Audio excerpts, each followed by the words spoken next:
سورة العاديات مكية. أعوذ بالله من الشيطان الرجيم.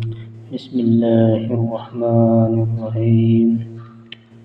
والعاديات ضبحا والموريات قدحا والمغيرات صبحا فأثرن به نقعا ووسطن به جمعا إن الإنسان لربه لكنود وإنه على ذلك لشهيد وإنه لحب الخير لشديد أفلا يعلم إذا بعثر ما في القبور وحصل ما في الصدور إن ربهم بهم يومئذ لخبير.